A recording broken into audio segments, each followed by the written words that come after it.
திருப்பாவை பாடல் 17.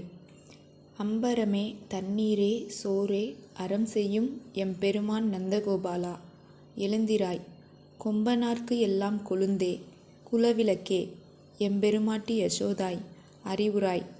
அம்பரம் ஊடறுத்து ஓங்கி உலகளந்த உம்பர் கோமானே, உறங்காது எழுந்திராய்.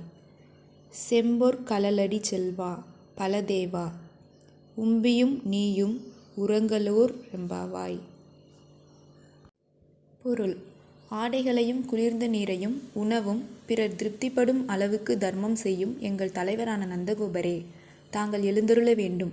கொடி போன்ற இடைகளை உடைய பெண்களுக்கு எல்லாம் தலைவியான இளகிய மனம் கொண்ட யசோதையே, மங்களகரமான தீபம் போன்ற முகத்துடன் பிரகாசிப்பவளே, நீ எழ வேண்டும். விண்ணையே கிழித்து உன் திருவடிகளால் உலகளந்த தேவர்களின் தலைவனான எங்கள் கண்ணனே, நீ கண்விழிக்க வேண்டும். செம்பொன்னால் செய்த சிலம்புகளை அணிந்த செல்வத் திருமகனான பலராமனே, நீயும் உன் தம்பியும் உறக்கத்திலிருந்து எழுந்து எங்களுக்கு தரிசனம் தர வேண்டும்.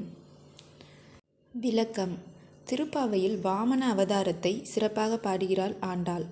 3 பாசுரங்களில் இந்த அவதாரத்தை சிறப்பித்திருக்கிறார். ஓங்கி உலகளந்த உத்தமன் பேர்பாடி என்று 3வது பாடலிலும், இந்த பாடலிலும் 24வது பாடலில் அன்று இவ்வுலகம் அளந்தாய் அடி போற்றி என்றும் சொல்கிறார்.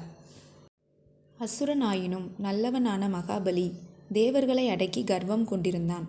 இந்த கர்வம் அடங்கினால் இறைவனை அடைவது உறுதி என்பதாலேயே நாராயணன் வாமனனாக வந்து அவனை ஆட்கொண்டார். திருப்பாவை பாடுபவர்கள் தான் என்ற கர்வத்தை அடக்க வேண்டும் என்பது இப்பாடல் உணர்த்தும் கருத்து.